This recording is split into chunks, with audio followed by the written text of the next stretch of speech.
Alright guys, so previously ang ginawa natin is nag-fetch tayo ng data using get method.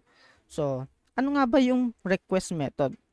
So, sa may JavaScript o kahit saang backend or sabihin natin programming language, may mga request method dyan. So, tulad ng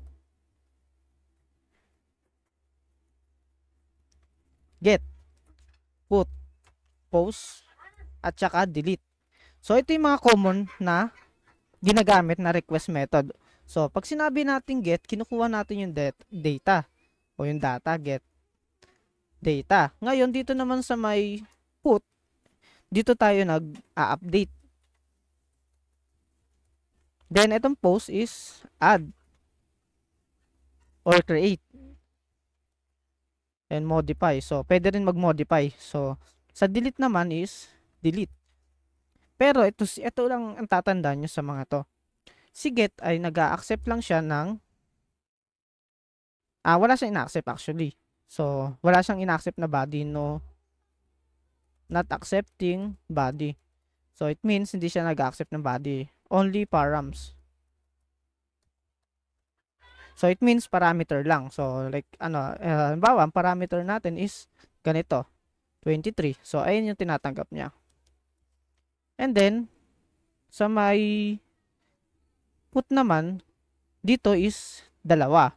So, may body plus params. So, ibig sabihin, may parameter siyang tinatanggap dyan. So, pwede rin mag-send ng data. Ibig sabihin, dito naman sa may post, dito tayo naglalagay ng data. So, ibig sabihin, body, pwede rin params. Yan. And then, sa delete naman, dito is, naka-base lang tayo sa params. Yan. So, ito lang yung mga ina-accept nyo. So, pag sinabi kong params, yung katulad na ito. So, ang ID dito is nakalagay na param. Ayun yung params.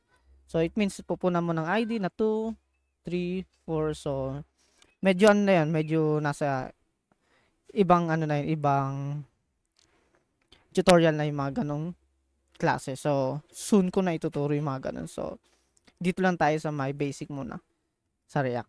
So, ayan. Ganyan yung mga request method natin, guys.